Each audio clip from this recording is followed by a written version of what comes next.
오늘 새벽에 나오신 여러분 주님의 이름으로 축복합니다. 우리가 야고보서 말씀을 묵상하고 있습니다. 그런데 야고보서 말씀이 우리 성도들에게 좀 충격적으로 다가올 때가 많겠다 하는 생각을 갖습니다. 오늘도 야고보 사도가 우리의 소망과는 조금 다른 충격적인 말씀으로 시작하는 것을 보게 됩니다. 오늘 1절에 내 형제들아 너희는 선생된 우리가 더 큰 심판을 받을 줄 알고 선생이 많이 되지 말라. 유대인들은 선생을 매우 존경하고 명예롭게 여깁니다.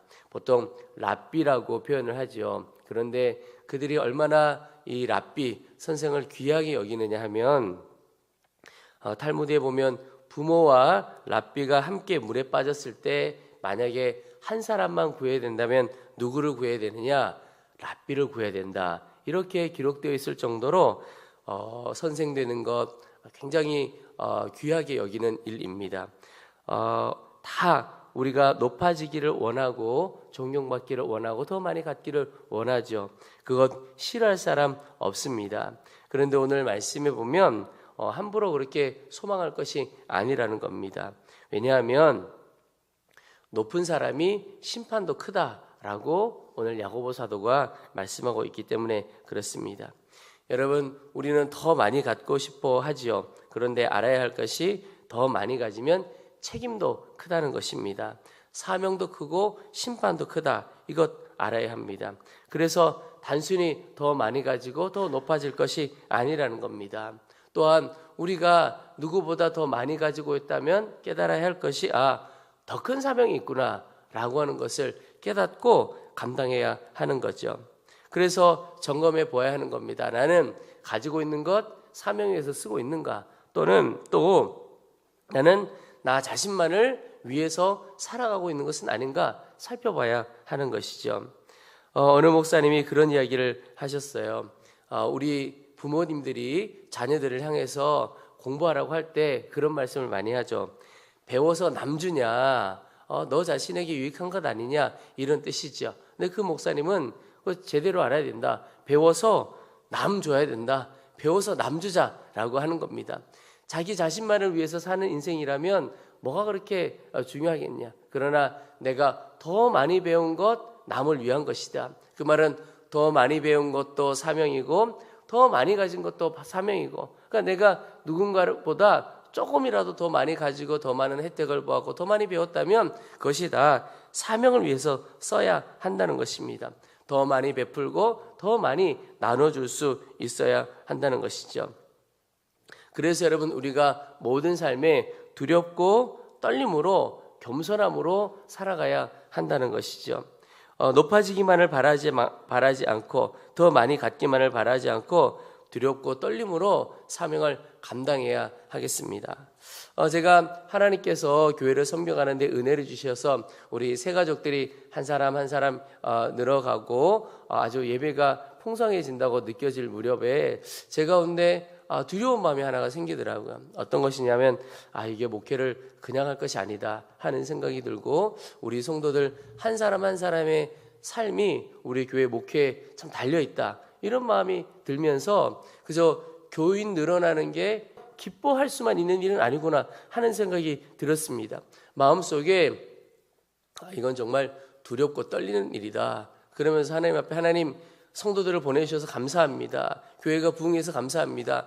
그렇게만 기도할 게 아니고, 하나님, 저와 또 우리 교회 섬기는 모든 성도들, 특별히 우리 리더들에게 하나님의 충만함을 주시고 또 하나님의 능력 주셔야겠습니다. 그래야 새 가족 한 사람이 오고 어떤 성도들이 교회에 왔을 때 그 안에서 치유도 맛보고 회복도 맛보고 하나님의 만지심을, 하나님을 만나는 역사가 일어나야 진짜 교회지 하는 마음이 들었습니다. 여러분, 우리 개인적으로도 우리 교회도 내가 조금 더 가지고 있다면, 조금 더 배웠다면 이건 두렵고 떨림으로 다 사명 위해서 살아야 하는구나, 꼭 사명 위해서 살아가기를 축복합니다. 우리의 아픔도 마찬가지입니다. 우리가 인생을 살아가면서 아픔을 겪고 상처를 가질 때가 있습니다. 근데 그것 하나님 앞에 원망할 일이 아니고 오히려 하나님, 이 상처와 아픔도 다른 사람보다 더 어려웠고 다른 사람보다 더 힘들었던 것, 이것도 사명이구나. 여러분, 내가 가진 아픔과 연약함과 상처가 다른 어떤 이들에게 그들을 살려내는 큰 위로가 될 수 있음을 깨달으시기 바랍니다. 그래서 하나님, 내 존재 자체가 사명을 위하고 다른 이들을 살리는 일에 쓰임받을 수 있도록 겸손한 사명자 되어지도록 도와주옵소서. 기도해 보시기를 바랍니다. 오늘 야고보 사도가 계속해서 권면하는 말씀이 우리의 입술, 우리의 말에 대한 것입니다. 야고보 사도가 지도자된 자들에게 당부하는 말씀이 있습니다. 2절 3절 보시면 우리가 다 실수가 많으니 만일 말에 실수가 없는 자라면 곧 온전한 사람이라 능히 온 몸도 굴레시우리라. 우리가 말들의 입에 재갈 물리는 것은 우리에게 순종하게 하려고 그 온몸을 제어하는 것이라. 여러분, 말 조심하라 이런 뜻이지요. 그런데 결국 여러 가지 실수를 했겠지만 말에 실수가 없다면 그 사람은 완전한 사람이다. 그만큼 말 실수를 얼마나 우리가 많이 하고 살아가는가. 그런데 야고보 사도가 이어서 말씀하시기를 이 말, 혀의 힘이 얼마나 대단한 것인가. 우리가 생각하는 것을 상상을 넘어선다. 오늘 4절 5절에 보면 또 배를 보라. 그렇게 크고 광풍에 밀려가는 것들을 지극히 작은 키로서 사공의 뜻대로 운행하나니. 그러니까 배의 크기에 비하면 그 키는 너무너무 작은 것이죠. 전체 비율에 비하면 정말 조그만한 비율을 차지하죠. 그런데 그 키로 인해서 배가 이리로 가고 저리로 가고 움직여진다는 겁니다. 혀가 꼭 그와 같다. 5절에 이와 같이 혀도 작은 지체로 돼 큰 것을 자랑하도다. 보라, 얼마나 작은 불이 얼마나 많은 나무를 태우는가. 여러분, 우리가 얼마 전에 강원도에 큰 산불이 있었죠. 그런데 그 큰 피해를 주었던 산불도 처음부터 큰 불이어서 그 많은 나무를 태운 것이 아니라 그저 작은 불꽃, 튀었던 불꽃 몇 개가 시작해서 엄청난 피해를 주는 일이 일어난 거죠. 꼭 혀가 그와 같다는 것입니다. 말 한마디가 수없이 많은 상처와 아픔을 주고 관계를 깨뜨려 갈 수가 있다. 우리 온몸을 더럽히고 태워가는 존재가 바로 혀다라고 하는 거죠. 6절에 혀는 곧 불이요 불의의 세계라. 혀는 우리 지체 중에서 온몸을 더럽히고 삶의 수레바퀴를 불사르라니 그 사르는 것이 지옥 불에서 나느니라. 여러분, 우리가 인생을 살아가다 보면 많이 경험합니다. 다툼, 갈등 대부분 어디에서 시작합니까? 말에서 시작하는 경우가 많습니다. 가정의 시험, 가족들 간의 다툼, 부부 간의 다툼 어디에서 시작합니까? 어떤 사건 자체보다도 그 사건을 향하여 던지는 한마디 말이 상처와 아픔을 주고 말이 큰 싸움을 낳는 거죠. 교회 시험도 마찬가지입니다. 교회에서 서로를 향하여 말 한마디가 이게 큰 다툼과 갈등으로 상처로 발전되는 경우가 너무너무 많습니다. 말 한마디 때문에 어려움 겪는 경우가 참 많다는 겁니다. 또 야고보 사도가 혀가 어떠느냐, 말이 어떠느냐, 길들이기 어렵다. 우리 7절 8절에 여러 종류의 짐승과 새와 벌레와 바다의 생물은 다 사람이 길들일 수 있고 길들여 왔거니와 혀는 능히 길들일 사람이 없나니 쉬지 아니하는 악이요 죽이는 독이 가득한 것이라. 야고보 사도의 표현이 참 멋진 것 같습니다. 모든 것 다 길들일 수 있는데 혀는 안 된다. 말은 참 하나님 앞에 맡겨드리기가 쉽지 않다 하는 이야기를 하고 있습니다. 여러분, 내 입술, 내 혀는 어떻습니까? 하나님께 온전히 다스림을 받고 길들여져 있습니까? 아니면 나도 모르게 그럴 때 없으십니까? 지나고 나서 그 말을 내가 왜 했을까? 그런 경험이 있을 것 같습니다. 저도 어떨 때 지나다 보면 그 말은 안 하는 게 훨씬 나았을 텐데 너무 나갔다, 너무 했다 이런 생각을 가질 때가 종종 있지요. 길들이기가 그만큼 어렵다는 것입니다. 그래서 야고보 사도가 오늘 9절 이후에 읽지는 않겠지만 하시는 말씀이 한 입에서 축복의 말도 나오기도 하고 저주의 말도 나오기도 하는데 이게 도대체 가능한 일이냐? 그만큼 길들이기가 어렵다는 것입니다. 샘의 비유를 하는 거죠. 이게 단물이 나오면 계속 단물이 나오는 셈이고 그렇지 않으면 또 그렇지 않은 것이지 단물도 나왔다가 쓴물도 나왔다가 이럴 수는 없다는 겁니다. 근데 우리 혀가 꼭 그렇게 살아간다는 거죠. 그만큼 혀를 길들이기가 어렵다라고 하는 겁니다. 그런데 여러분, 길들이기 어렵다고, 혀를 길들이기 어렵다고 그대로 둘 것인가? 그러면 안 되죠. 왜냐하면 계속 그것 때문에 다툼이 일어날 거고 싸움이 일어날 것인가? 어떻게 해야 하겠습니까? 먼저 내 입술에 이제는 하나님이 기뻐하시는 말만 하겠다고 결단하는 것이 필요합니다. 주님, 이제 제 입술은 단물만 나오는 셈이 되었습니다. 그렇게 선포하는 거죠. 그래서 찬양의 말만, 감사의 말만, 축복의 말만 하겠습니다 라고 결단하는 겁니다. 그리고 내 혀의 주인이 우리 주님이심을 고백하고 맡겨드리는 거죠. 주님, 내 혀, 내 입술 이제 더 이상 내 것 아닙니다. 주님 것입니다. 주님이 하라고 하시면 말하고 하시는 대로만 제가 말하겠습니다 라고 하는 거죠. 워치만님 목사님께서 어느 청년 이야기를 하셨죠. 예수님을 믿고 기차를 타고 가는데 기차 안에 타고 가던 사람들이 카드놀이 같이 하자고 인원이 맞아야 돼서, 그래서 같이 하자고 했을 때 저는 할 수가 없습니다. 왜 그렇습니까? 손이 없습니다. 아니, 손 멀쩡하게 있는데 왜 손이 없다고 합니까? 제 거 아닙니다. 주님 겁니다 라고 이야기했다고 하죠.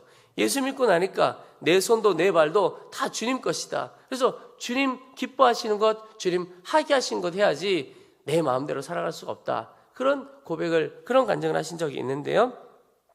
우리의 혀도 똑같죠. 여러분, 오늘 하루 주님께서 기뻐하시는 말만 하겠다. 그리고 실제로 주님 하게 하시는 말 해보겠다. 그렇게 결단하고 올려드려 보시기 바랍니다. 저는 마음에 결단한 것 중에 하나가 이게 좀 내가 말 실수를 하겠다. 이게 어떤 일이 생길지 모르겠다. 그러면 하나님께서 말하게 하실 때까지 그냥 침묵을 지켜가기로 결단할 때가 많습니다. 지난 이틀 동안 제가 우리 교회가 속해 있는 연회에 다녀왔습니다. 연회에 가면 많은 목사님들을 만나고 또 여러 회의, 예배 진행이 되는데 여러 많은 목사님들, 반가운 목사님들을 많이 만나죠. 만나다 보면 목사님들이 삶의 현장이 다 녹록지 않다 보니까, 사역의 현장이 쉽지만 않다 보니까 이런저런 이야기를 많이 하세요. 근데 하시다 보면 이게 자칫 그냥 감사하고 찬양하고 이렇게만 흘러가는 것이 아니라 어렵다는 이야기가 잘못되다 보면 누구 때문에 어렵다 이런 이야기가 나오게 되고, 누구 때문에 어렵게 되다 보면 그 사람에 대해서 축복의 말이 나오겠습니까? 하다 보면 사람이나 환경에 대해서, 결국은 하나님에 대해서죠, 불평하고 원망하게 될 때가, 비난하게 될 때가 많습니다. 그래서 연애 갈 때부터 하나님 제 입술을 붙들어 주십시오. 이 이틀 동안의 삶을 온전히 다스려 주십시오. 그렇게 기도하고 가서 하여튼 이런저런 이야기를 할 때 하나님 이 순간에는 제가 더 조심해야 되겠습니다. 말을 하지 않아야 되겠습니다. 그렇게 기도하고 지냈던 순간도 많이 있습니다. 여러분, 내 혀의 주인, 내 인생의 주인 주님이시니까 내 혀도 주님께서 주인이십니다. 고백하고 맡겨드리기를 축복합니다. 그래서 내 입술은 오직 살리는 입술, 축복의 입술 되기를 소망합니다. 오늘 마지막으로 기도하게 하시는 것이 하늘의 지혜를 구하라고 야고보 사도가 말씀하고 있습니다. 오늘 15절에 보면 하늘의 지혜도 있고 땅의 지혜도 있다. 지혜라고 다 똑같은 것이 아니다라는 것이죠. 오늘 14절, 그러나 너희 마음속에 독한 시기와 다툼이 있으면 자랑하지 말라. 진리를 거슬러 거짓말하지 말라. 16절에도 시기와 다툼이 있는 곳에는 혼란과 모든 악한 일이 있음이라. 15절에 이러한 지혜는 위로부터 내려온 것이 아니요 땅 위의 것이요 정욕의 것이요 귀신의 것이님. 여러분, 땅의 지혜도 있고 하늘의 지혜도 있다. 보시면 여러분, 이 세상에 사람들이 어떤 일을 해갈 때 얼마나 지혜로운지 모릅니다. 굉장히 빠르고 지혜롭고, 그런데 잘 보면 이게 정말 살리는 것인가 죽이는 것인가, 자기 자신만을 위한 것인가 다른 사람을 위한 것인가, 이게 볼 수가 있습니다. 그런데 땅의 지혜냐 하늘의 것이냐, 땅의 지혜의 열매가 무엇입니까? 오늘 16절에 혼란과 모든 악한 일이 있는 것이다. 그런데 그 뒤에 보면 15절 마지막에 보면 땅 위의 것이요 정욕의 것이요 귀신의 것이다. 여러분, 땅 위의 것이다 이 말은 세속적이다. 세속적인 것의 핵심이 뭐냐면 자기중심적인 거죠. 정욕의 것, 이것은 육신의 쾌락, 육신의 편안함만을 추구하는 것. 이게 죄 짓는데 우리가 얼마나 지혜로운지 몰라요. 귀신의 것. 귀신은 마귀를 표현하는 거죠. 마귀의 것이다. 마귀는 속이는 자의 것이, 속이는 자라고 그랬는데 얼마나 속이는 일에 지혜로운가 하는 거죠. 이런 것은 다 땅의 지혜인데 결국은 내 지혜가, 내가 갖고 살아가는 지혜가 살리는 것이냐 아니냐, 그거 보면 하늘의 지혜냐 땅의 지혜냐 하는 겁니다. 여러분, 땅의 지혜는 다 버리고 오직 하늘의 지혜를 소망하기를 원합니다. 하늘의 지혜, 하늘로부터 오는 지혜는 어떤 것이냐? 17절 18절에 오직 위로부터 난 지혜는 첫째 성결하고 다음에 화평하고 관용하고 양순하며 긍휼과 선한 열매가 가득하고 편견과 거짓이 없다니 화평하게 하는 자들은 화평으로 심어 의의 열매를 거두니라. 여러분, 결국 열매에서 차이가 난다는 것입니다.